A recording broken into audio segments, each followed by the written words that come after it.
Salve, queridos! Menina, eu nem te conto. Quanta fofoca, quanta incompreensão que existe nos textos bíblicos. Tem muita gente que fala as coisas de orelhada e acha que está certa, né? É interessante ver que muitas pessoas duvidam de tudo que está na Bíblia, né? É claro que é um direito delas, evidentemente, né? Mas basta ver um texto, um livro, que diz que as coisas não aconteceram daquela forma e pronto, a crença é imediata, né? Um exemplo é aquele livro lá, já antigo, de uns 20 anos atrás, acho que 15 ou 20, e aquele livro do Dan Brown, O Código da Vinci, né? Esse livro é completamente incorreto com as questões bíblicas, né? Por quê? Porque é um romance, não tem nenhuma pretensão de trazer os fatos como são. Aliás, eu li o livro, gostei bastante, mas é um romance só, né? Não tem nada a ver com nada aquilo lá, né? Para a gente compreender os textos bíblicos, é preciso verdadeiramente querer, né? Por quê? Porque não basta ler, né? A gente tem que estudar em vários livros complementares, além da própria Bíblia. Não pode ficar só na Bíblia. Por isso que inúmeras pessoas dedicam uma vida toda nesse maravilhoso caminho da palavra de Deus. Claro que você pode simplesmente ler e pronto, não tem problema nenhum, né? Mas quando a gente compreende a mensagem que está por trás dos ensinamentos da Bíblia, é quando você percebe a imensidão desse material. Aí você fala, Fábio, você poderia dar um exemplo? Bom, existem vários, né? Vamos pegar, por exemplo, uma história muito conhecida do livro do Êxodo, né, que, como sabemos, retrata a libertação do povo hebreu da escravidão do Egito pelo profeta Moisés. Eu já fiz um livro aqui no canal sobre Moisés, se você não assistiu ainda, veja lá, a história é magnífica. Bom, o livro do Êxodo é o segundo livro da Bíblia, depois de Gênesis, e forma com os outros livros, né, que Levítico, Número e Deuteronômio, o chamado Pentateuco, ou seja, os cinco livros sagrados do judaísmo.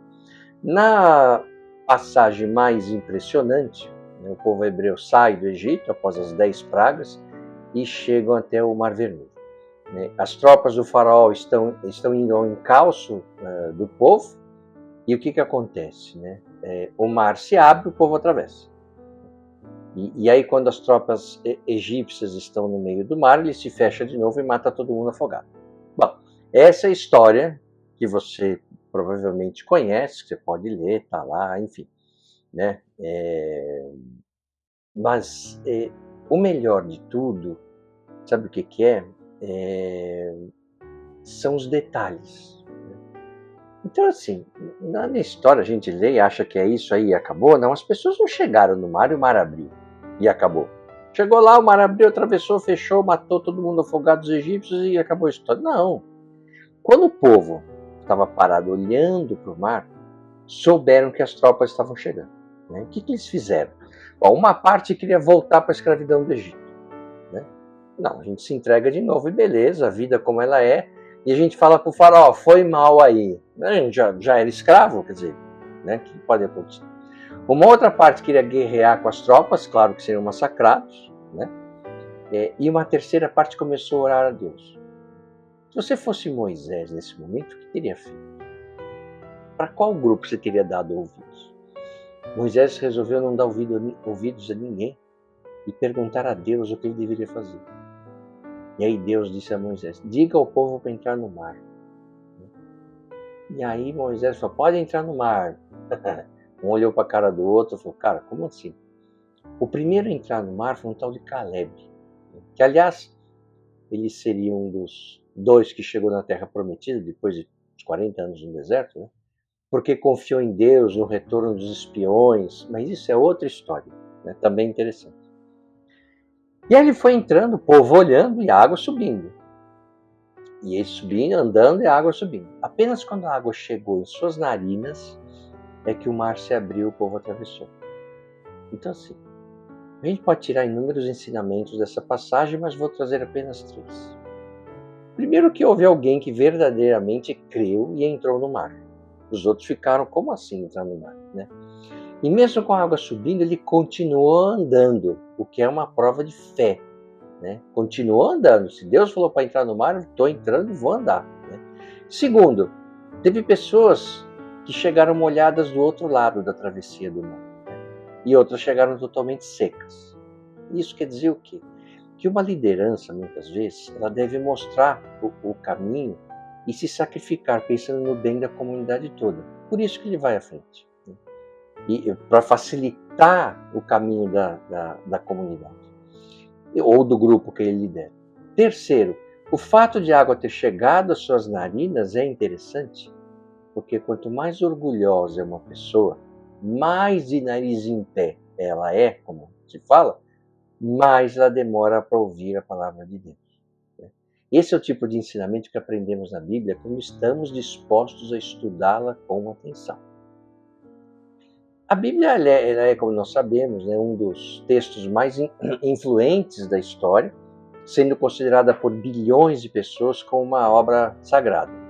Ao longo dos séculos, ela inspirou práticas religiosas, influenciou sistemas legais e culturais, influenciou as artes e proporcionou um guia moral para muitas sociedades.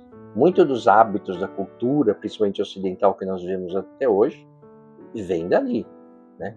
A começar a semana de 7 dias, onde a gente descansa no domingo, né? Para quem é cristão, para quem é judeu, no sábado. Tu já trabalha 6, descansa 1, vem do quê? Do Gênesis, quando fala que Deus levou 6 dias para construir, para fazer o mundo, e depois descansou no 7º. Porém, também é um texto, né, cercado de mistérios, lendas, mitos, interpretações diversas, fofocas, assim, e leva a uma disseminação de informações que podem ser distorcidas ou incompletas. Então, nesse vídeo, a intenção minha aqui é explorar os principais mitos e verdades da Bíblia, examinando algumas das questões mais discutidas e contestadas ao longo da história.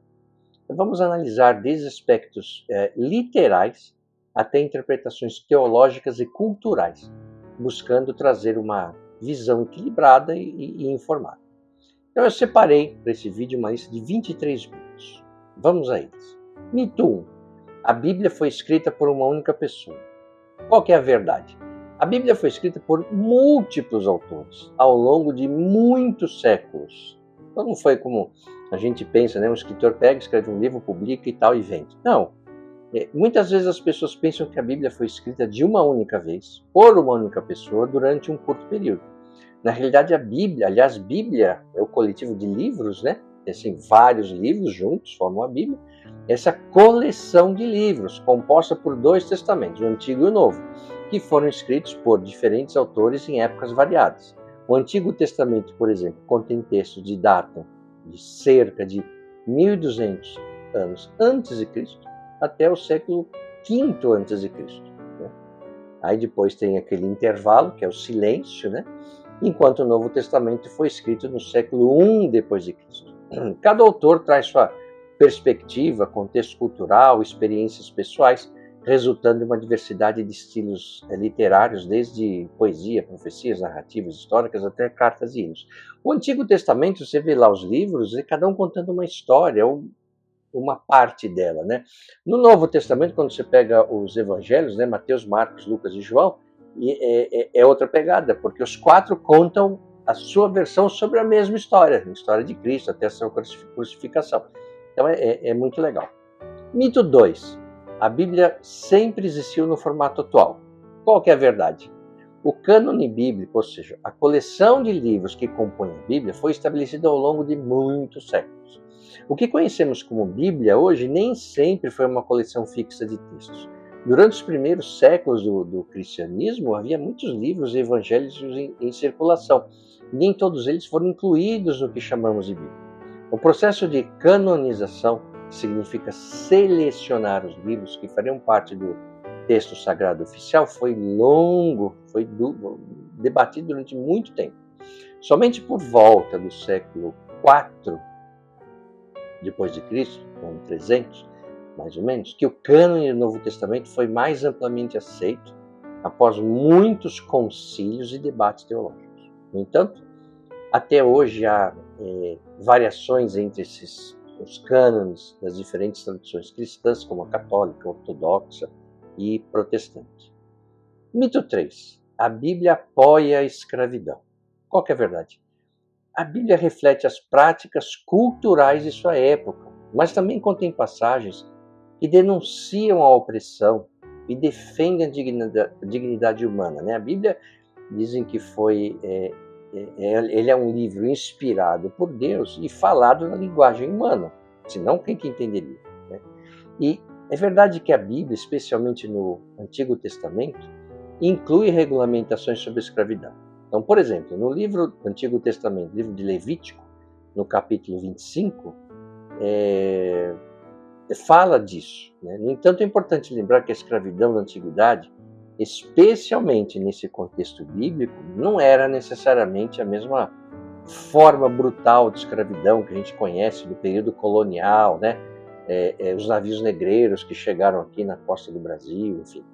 Muitas vezes ela estava mais próxima de um contrato de servidão por dívidas ou acordos econômicos. É evidentemente que ninguém está defendendo aqui a escravidão. A escravidão na época era legal. Não, é ruim em qualquer momento, certo? Além disso, o Novo Testamento contém princípios que subvertem a ideia de desigualdade inerente à escravidão.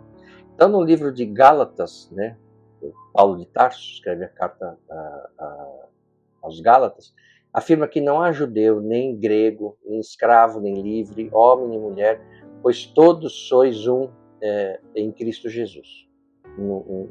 Nesse livro, no capítulo 3, que está lá falando isso, né, o princípio da igualdade de todos diante de Deus é uma mensagem central na ética cristã. Então não separava, né? Todos são iguais perante a Deus. O mito 4. O fruto proibido era uma maçã. Qual que é a verdade? A Bíblia não especifica que tipo de fruto foi comido por Adão e Eva. Você pode olhar lá no livro do Gênesis, não fala qual foi o fruto, né? A ideia de que Adão e Eva comeram uma maçã no Jardim do Éden é um mito amplamente difundido. Porém, a Bíblia ela nunca menciona que o fruto era uma maçã. No capítulo 2 de Gênesis, o texto fala apenas do fruto da árvore do conhecimento do bem e do mal, né? E sem especificar que fruta era. A associação com a maçã pode ter surgido por meio de uma confusão linguística, porque a palavra latina para malus, também significa maçã. Isso levou em muitas traduções e representações artísticas medievais à associação do fruto proibido com a maçã. Alguns estudiosos chegaram a sugerir que o fruto proibido era, na verdade, um figo. Por quê? Porque Adão e Eva se cobriram com folhas da figueira quando Deus aparece para eles. Mas é uma especulação. Claro, se o cara está lá, Deus está vindo, o cara olha, ele pega aquilo que está mais próximo. Ele estava lá se empanturrando de uma fruta, sei lá, macieira. Ai, Deus está vindo, e agora? Corre atrás de uma figueira. Não, né? O cara vai lá e pega o que está à mão. Então, essa seria uma interpretação, mas a Bíblia não diz nada. Mito 5. Os animais da Arca de Noé vieram aos pares. Qual que é a verdade? Nem todos os animais foram levados aos pares. A ideia de que Noé, aliás, eu fiz um vídeo sobre Noé aqui no canal, assista lá, ele levou 2 de cada tipo de animal na arca, é amplamente conhecido, né? Tem até as pinturas que aparecem os animais entrando em pares e tal. Mas há um detalhe interessante que é frequentemente negligenciado. De acordo com o livro de Gênesis, no capítulo 7, Deus instruiu Noé a levar 7 pares de cada animal limpo. Aqueles que é um animal limpo, né? Aqueles que podem ser sacrificados ou consumidos. E apenas 1 par de cada animal impuro.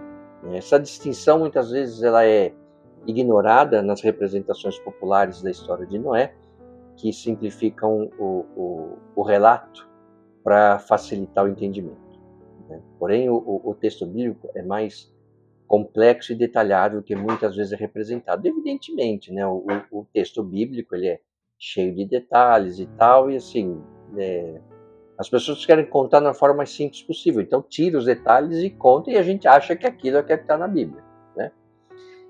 6º mito. Jesus nasceu uma manjedoura cercada de animais. A gente vê isso muito no presépio, né? Qual que é a verdade? A Bíblia não menciona nenhum animal presente no nascimento de Jesus.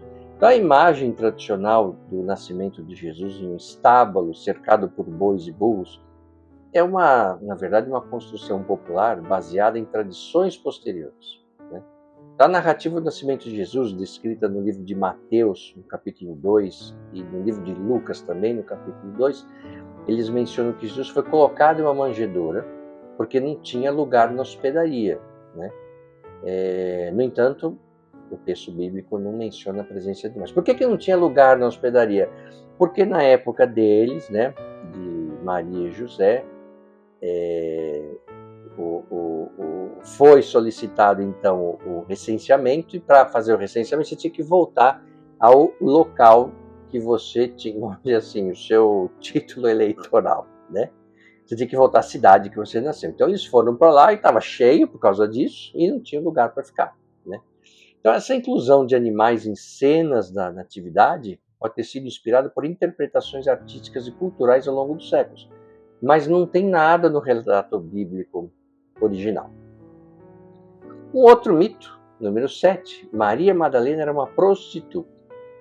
Verdade, a Bíblia nunca disse que Maria Madalena era uma prostituta. Aliás, eu tenho um vídeo no canal também sobre Maria Madalena, que eu falo um pouco sobre a vida dela, pode entrar lá e ver. A Maria Madalena chama Madalena porque ela vinha da cidade de Magdala, né? Que aliás foi recentemente descoberto. Isso aqui daria um outro vídeo, uma história muito legal. A ideia de que Maria Madalena era uma prostituta arrependida é um mito que ganhou popularidade ao longo da história, mas não tem nenhum fundamento bíblico. Maria Madalena é mencionada nos evangelhos como uma seguidora dedicada de Jesus e foi uma das primeiras a testemunhar sua ressurreição. Então, quando Cristo é crucificado, é colocado no túmulo de José de Arimateia, que era um cara rico, ela volta lá depois, né, dos 3 dias, que também não foram 3 dias, mas enfim, né, e chega lá, o túmulo está aberto. Então, a primeira que viu, que presenciou a ressurreição foi Maria Madalena, né? Então a confusão pode ter surgido de que ela era uma prostituta a partir da associação dela com a mulher pecadora que ungiu os pés de Jesus, que está no livro de Lucas, capítulo 7. Embora esse texto não diga explicitamente que mulher, que essa mulher era Maria Madalena, foi apenas então no século 6, né, no 500 e pouco, que o Papa Gregório I popularizou essa associação em uma de suas homilias, né, que acabou se enraizando na tradição popular. Aí alguns dizem que é porque ela estava tomando muito importância na história, uma mulher, não sei o quê, então vamos dar uma baixada de bola nela, né? Mas não se sabe. O fato é que a Bíblia não diz nada sobre que Maria Madalena era uma prostituta, ok? Oitavo mito. Jesus tinha pele branca e olhos azuis. Claro que não, né? Claro que não. Jesus era provavelmente de pele morena, de acordo com o contexto geográfico e étnico da época. Então, embora as representações artísticas de Jesus ao longo da história, especialmente no Ocidente, o retratem com um homem de pele clara, cabelo castanho, loiro e olhos azuis, essas características são muito improváveis, considerando que ele nasceu no Oriente Médio, né? Árabe, né? Judeu. Então, né, Jesus era judeu, como sabemos, provavelmente tinha a aparência física comum dos homens da região na época, né? Pele morena, cabelos escuros. A imagem ocidentalizada de Jesus então surgiu principalmente durante a Idade Média e no Renascimento, refletindo que as características físicas das culturas dominantes na época da Europa. Então, assim, não tinha Google, não tinha ChatGPT para você consultar e tal. Então ele foi um Jesus idealizado, né, pelas normas culturais da época. O nono mito. A Bíblia prevê o fim do mundo com precisão. Verdade. A Bíblia contém visões apocalípticas, mas não fornece uma data exata para o fim do mundo. Eu já fiz um vídeo aqui também sobre o Apocalipse, veja lá, né? Dizem que quem não lê, é um livro, né? Fala sobre o fim do mundo. Não, fala sobre o renascimento de um novo momento, né? Então muitas pessoas acreditam que a Bíblia contém previsões específicas sobre quando o mundo vai acabar, né? Especialmente nesse livro do Apocalipse. Porém, essas passagens são geralmente simbólicas e abertas a várias interpretações, né? O próprio Jesus afirmou que, quando perguntaram para ele quando que vai acabar, ele falou, quanto ao dia, a hora ninguém sabe, nem os anjos do céu, nem o Filho, ele, mas unicamente o Pai. Isso está no livro de Mateus, capítulo 24. Então, as visões apocalípticas da Bíblia são ricas em simbolismo, né? É um dos livros mais complexos de serem lidos, mas vale a pena. Mas elas não fornecem uma data exata para o fim do mundo, né? E muitas tentativas que aconteceram ao longo da história, né, de prever o Apocalipse ao longo, né, se provaram erradas, né? Nunca ninguém acertou e nunca ninguém vai acertar. Mito 10. A serpente do Éden é Satanás. Verdade. A Bíblia não faz uma ligação explícita entre a serpente do Éden e Satanás.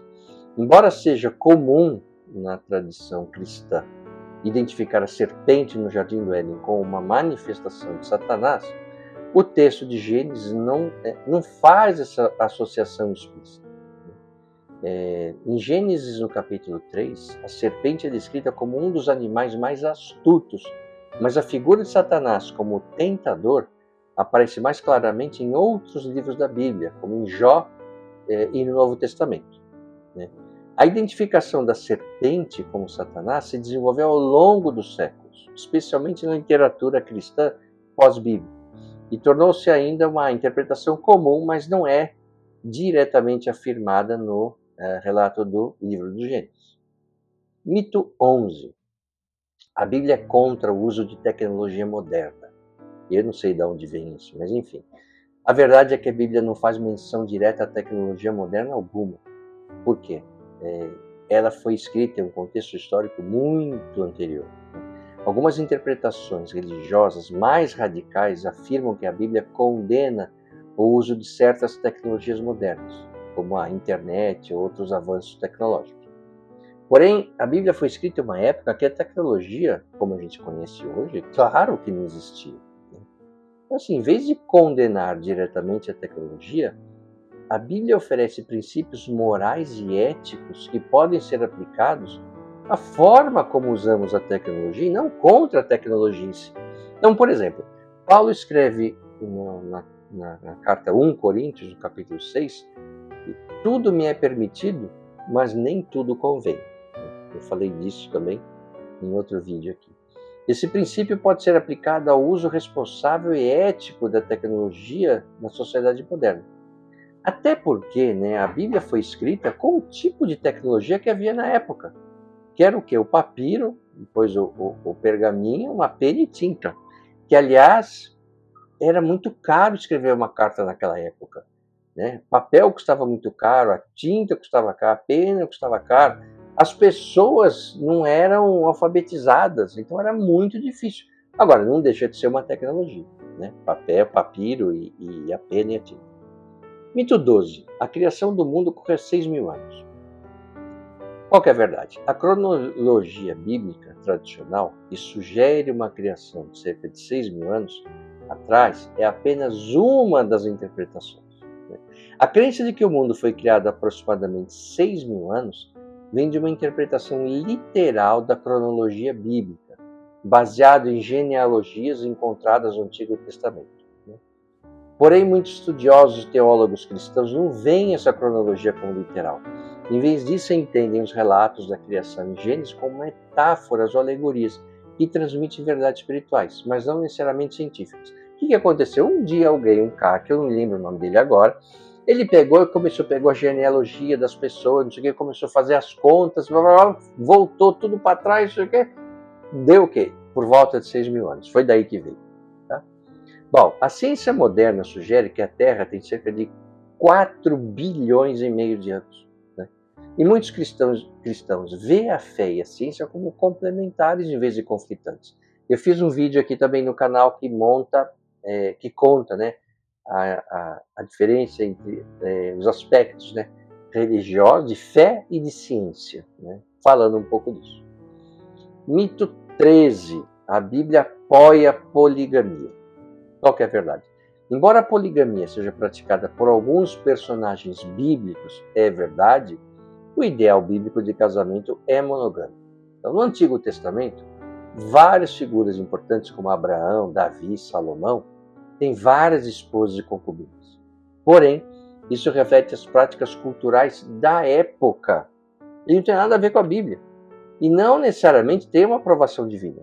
A poligamia é geralmente retratada como a fonte de problemas e conflitos, como no caso de Abraão, suas duas esposas, né? Na história que eu já contei aqui, Sara e Agar. Então, assim, para vocês terem uma ideia, o rei Salomão, aquele rei sábio que a gente conhece, filho do rei Davi, ele teve 700 mulheres e 300 concubinas. Eu contei essa história no vídeo que eu fiz aqui dele. E, aliás, esse foi o erro dele, né? Que em sua velhice acabou aceitando as práticas pagãs de suas mulheres estrangeiras, porque ele se casou, tinha, né, mulheres de tudo quanto é lugar, e elas eram pagãs, e ele foi na onda delas, né? No Novo Testamento, o modelo de casamento é claramente monogâmico. E Jesus reafirma o ideal de um homem e uma mulher, em passagens como no livro de Mateus, no capítulo 19. A monogamia é destacada como, então, né, como o ideal divino no Novo Testamento, especialmente no contexto da liderança cristã. Então você pega, por exemplo, o livro de 1 Timóteo, no capítulo 3, o Paulo de Tarso afirma que um bispo ou líder da igreja deve ser marido de uma só mulher.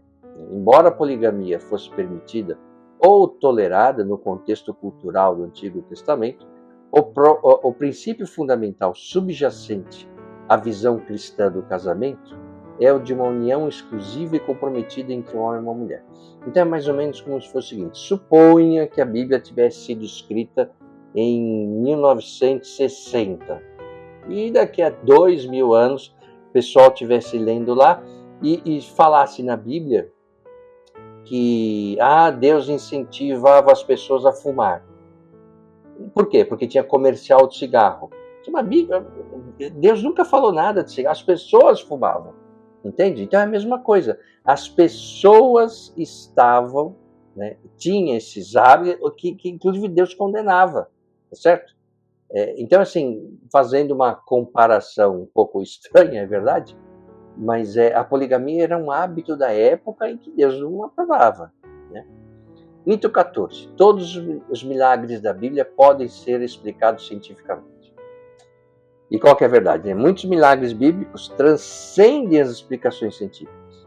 E a própria essência do milagre é algo sobrenatural. O que é um milagre? É um efeito sem causa anterior, né? Uma coisa que acontece sem nada antes, né? Então, alguns críticos estudiosos tentam explicar os milagres da Bíblia por meio de fenômenos naturais ou eventos científicos. Então, por exemplo, né, falando de novo da história do Êxodo, na abertura do Mar Vermelho por Moisés, algumas interpretações associam isso a um fenômeno de recuo das águas causada por forças naturais. Eu vi até um documentário sobre isso, né? No entanto, muitas histórias milagrosas na Bíblia, como a ressurreição de Jesus, a multiplicação dos pães e peixes, a transformação da água em vinho, que aliás foi o primeiro milagre de Jesus, né, não tem explicação científica plausível.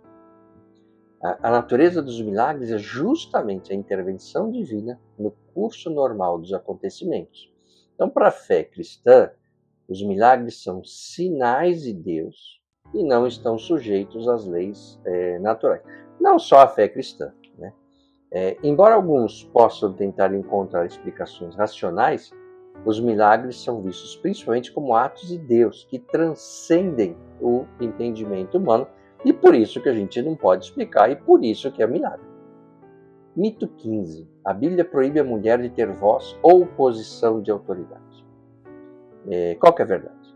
Embora existam passagens que refletem uma cultura patriarcal, que é verdade, a Bíblia também exalta mulheres em posições de liderança e influência. Passagens como no livro de 1 Timóteo, no capítulo 2, onde Paulo de Tarso, sempre ele, né, diz que não permite que a mulher ensine nem exerça autoridade sobre o homem, são frequentemente citadas como evidências de que a Bíblia limita o papel das mulheres. Porém, é importante que a gente entenda o contexto cultural da época, né? Em muitas sociedades antigas, e em algumas até hoje, na região do Oriente Médio, a posição das mulheres era restrita, e essas passagens podem refletir as normas sociais do período, né? Então, assim, a Bíblia também apresenta várias mulheres em papéis de destaque e liderança. Então, Débora foi uma juíza e profetiza em Israel, isso está no livro de Juízes, no capítulo 4. Esther, uma mulher importantíssima, foi uma rainha que salvou seu povo, tem até um feriado judaico em homenagem a essa situação. Priscila, no Novo Testamento, foi uma professora e líder cristã. Jesus, em particular, deu grande importância às mulheres e seu ministério, quebrando barreiras culturais ao se envolver diretamente com elas e dar-lhes dignidade. A vida do profeta Moisés, de novo, teve enorme impacto e só foi possível por causa de 3 mulheres. Sua mãe, sua irmã e a filha do faraó do Egito, que levou ele para o palácio e criou ele como filho. Né? Então, portanto, embora existam passagens que possam ser interpretadas como limitadoras para as mulheres, o testemunho completo da Bíblia inclui muitos exemplos de mulheres influentes e respeitadas. 16º mito. Os 10 mandamentos são iguais em todas as versões da Bíblia. Verdade. Existem pequenas variações dos 10 mandamentos entre diferentes tradições cristãs. Então, embora a essência dos 10 mandamentos permaneça a mesma nas diversas tradições, tem natural, né? Algumas pequenas diferenças na forma como elas são numerados ou mesmo formulados. Então, por exemplo, nas tradições protestante e católica, o mandamento que proíbe o culto a ídolos, que está no livro do Êxodo, capítulo 20, é tratado de forma diferente.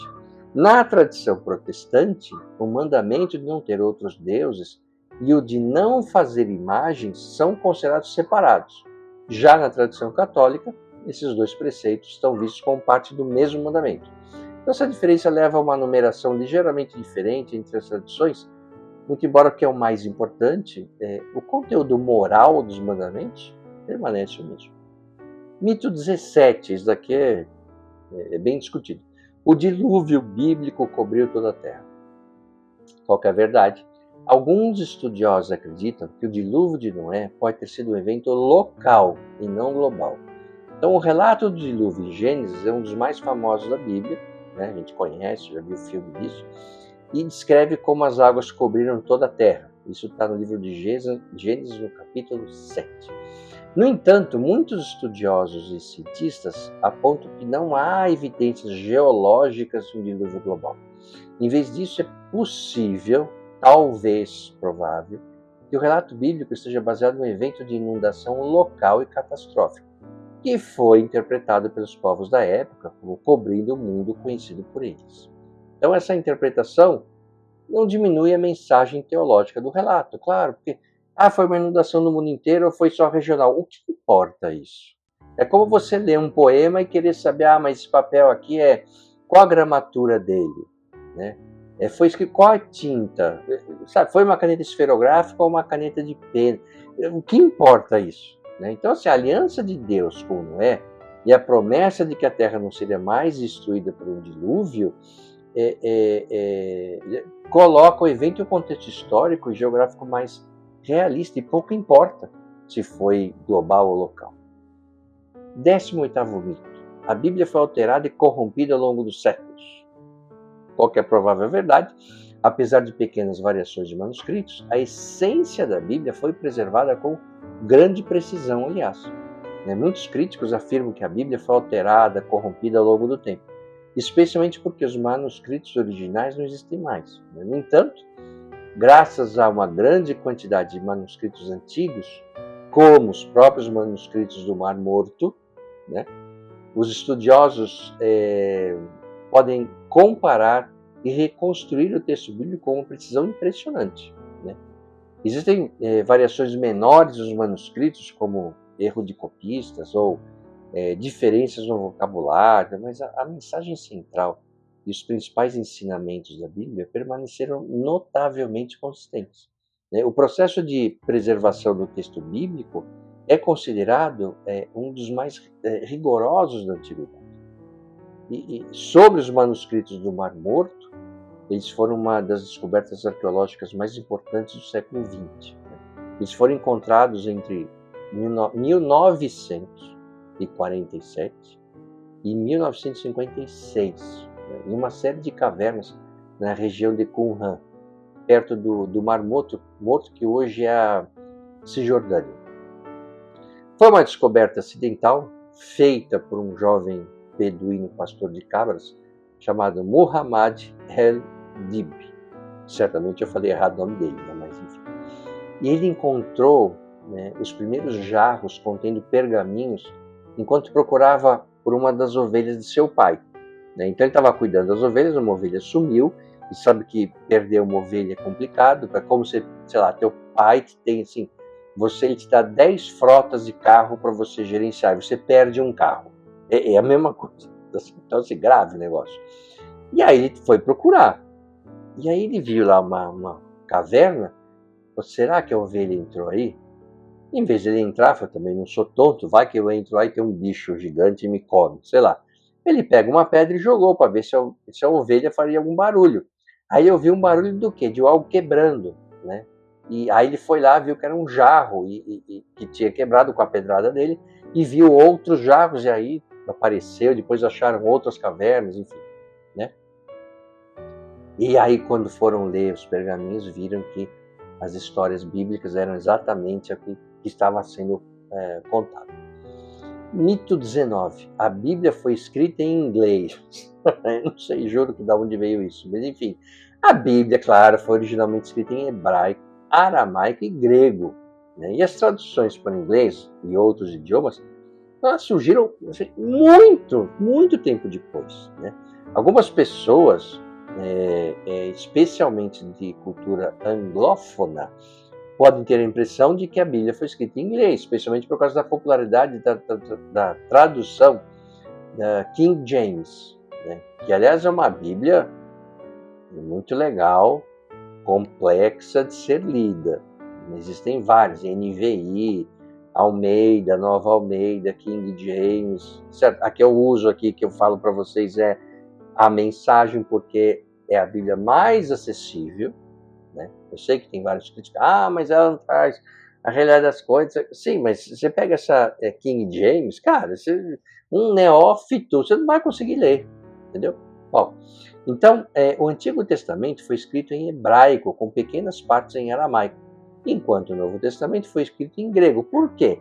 Porque era a língua que mais falava na época. Né? As traduções para o inglês surgiram muito depois, sendo a tradução de John Wycliffe, no século XIV, uma das primeiras tentativas de tornar o texto acessível em inglês. Então, a famosa tradução King James só foi publicada em 1611, no século XVII. Portanto, todas as versões modernas da Bíblia em inglês são traduções dos textos originais, claro. Mito 20. A Bíblia condena todas as formas de bebida alcoólica. Verdade, a Bíblia adverte contra o excesso no consumo de álcool, mas não proíbe o uso moderado. Né? Isso Velho e Novo Testamento. Né?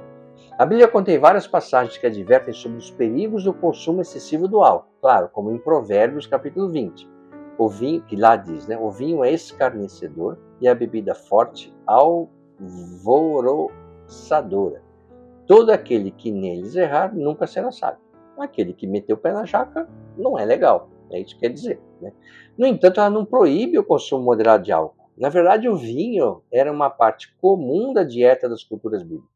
E até mesmo Jesus participou das celebrações que incluíam vinho, como as bodas de Caná, que está no livro de João, no capítulo 2, né, que foi o primeiro milagre que ele fez, transformou água em vinho. Alguns dizem que aquilo não era vinho, que era suco de uva. Eu não vou entrar nisso daqui agora, tá? Porque daria outro vídeo. Mas enfim. O vinho também é usado simbolicamente no sacramento da Eucaristia, quando você vai à missa lá, né? Pega lá o cálice e tal. Portanto, o problema que a Bíblia destaca é o abuso do álcool e não o seu uso moderado. Eu sei que tem vertentes da igreja, as vertentes cristãs que dizem que temos que não pode beber álcool, outras não podem beber álcool, não pode tomar um café, não pode fazer nada que estimule o organismo, ok? Mas enfim, eu estou falando aqui o que está na Bíblia. Bom, mito 21. O Jardim do Éden foi localizado na Terra. Você pensa, estava lá Adão e Eva, não sei o quê, deu aquele rolo com a serpente, a maçã, que a gente viu que não sabe se é maçã, Deus expulsa eles do paraíso. Cara, mas onde é o paraíso? nunca perguntou isso. Não era na Terra? Era. E onde é? Não se sabe, né? A localização do Jardim do Éden não é conhecida e pode, presta atenção, pode ser simbólica. A gente também não sabe, né? O que diz é que existiam 4 rios, né, no Éden. O Tigre Eufrates, que a gente conhece, que está lá, que veio a civilização, começou no meio desses 2 rios. E aí tinha um rio chamado Pison e Guion. Esses 2, Pison e Guion, nunca vi nada parecido com esses rios, nunca ninguém chegou à conclusão, tá aqui esses outros 2 rios, ok? Então, o Jardim do Éden, que é descrito no livro de Gênesis como um lugar de perfeição, né, como onde estava Adão e Eva, que viveram antes da queda, né, da humanidade, como então eles comem um fruto proibido. Então a Bíblia menciona que ele estava entre esses 4 rios, né, que eu falei, o Tigre, o Eufrates e os outros 2. E aí, claro, né, muitas pessoas tentam localizar na região da Mesopotâmia. Porém, muitos estudiosos acreditam que o Éden é um símbolo da condição humana antes do pecado, mais do que um local geográfico específico. Além disso, a narrativa do Éden serve como uma metáfora para a relação entre Deus e a humanidade. E a perda do Éden simboliza a separação causada pelo pecado. Mito 22. O pecado original foi a relação sexual de Adão e Eva. Qual que é a provável verdade? O pecado original, segundo a Bíblia, foi a desobediência a Deus e não uma questão sexual. Há uma interpretação incorreta de que o pecado original de Adão e Eva está relacionado ao sexo, mas essa ideia não encontra suporte no texto bíblico. O pecado original, conforme está no capítulo 3 de Gênesis, foi a desobediência ao comando de Deus para não comer do fruto da árvore do conhecimento do bem e do mal. E o que eles fizeram, daí veio a queda do homem, da humanidade. O ato de comer o fruto simboliza o quê? A rejeição à autoridade de Deus e a tentativa de Adão e Eva de definirem o certo e errado por conta própria. A relação sexual entre marido e mulher, por outro lado, é vista na Bíblia como a parte natural e boa da criação de Deus, especialmente dentro do contexto do casamento. Você vê isso no Gênesis no capítulo 1 e no capítulo 2. Mito 23. Os 10 mandamentos são a única base da moral bíblica. Provável verdade, é verdade. A moralidade bíblica abrange muito mais do que os 10 mandamentos. Embora os 10 mandamentos sejam um resumo fundamental da lei moral de Deus, especialmente em relação ao comportamento humano para com Deus e para com o próximo, a Bíblia contém muitos outros mandamentos e instruções éticas. O Sermão da Montanha, que está no livro de Mateus, capítulo 5, por exemplo, ele apresenta uma ampliação e intensificação dos princípios morais presentes nos 10 mandamentos. E aí, então, Jesus resumiu a moralidade bíblica nos 2 maiores mandamentos, que é amar a Deus de todo o coração e amar ao próximo como a si mesmo. E Jesus traz, então, uma visão, né, um pouco mais atualizada, né, dos 10 mandamentos. Isso está no livro de Mateus, no capítulo 22. Esses princípios estão presentes em toda a Escritura, refletindo uma visão muito mais ampla e profunda da moralidade cristã. Então, a Bíblia, como um dos textos mais influentes da história humana e seu conteúdo, ele é repleto de símbolos, metáforas e narrativas culturais antigas, né? E ele, claro, é frequentemente mal compreendido. Por que ele é mal compreendido? Porque as pessoas não leem. Porque as pessoas falam de orelhada. Ouve uma coisa e acha que é isso. Quantas pessoas que você conhece, que já leu a Bíblia inteira? Claro, que não seja um religioso, um padre, um pastor, um rabino, enfim. Quantas pessoas você conhece? Agora você já pode dizer que conhece pelo menos uma, que sou eu, né? Já li a Bíblia inteira, tudo. Então, assim, e leva quanto tempo para ler a Bíblia inteira? Depende do teu ritmo, né? Mas eu estou estudando a Bíblia há mais de 5 anos. Então, Quem que pega, deixa eu ler isso daqui, vou entender esse negócio aqui, pega e lê, e dificilmente é muito raro alguém pega, só lê a Bíblia e não vai complementar, não vai estudar, não vai pesquisar outras coisas, né? Por quê? Porque é muito legal. Então, assim, separar mitos das verdades contidas na Escritura é fundamental para uma leitura mais clara e honesta. Muitos dos mitos populares decorrem de interpretações simplistas ou descontextualizadas. Por quê? Porque ninguém lê.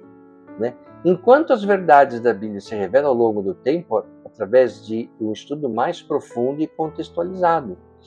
E aí mistura, aí você vê a Bíblia, aí você vê os outros livros que falam sobre os textos bíblicos, aí você vê a arqueologia, a ciência, geologia, várias partes, né, da ciência, da religião, da fé, falando sobre, se complementando. Então, assim, compreender os mitos e as verdades da Bíblia nos ajuda a apreciar a riqueza e a profundidade de seus ensinamentos.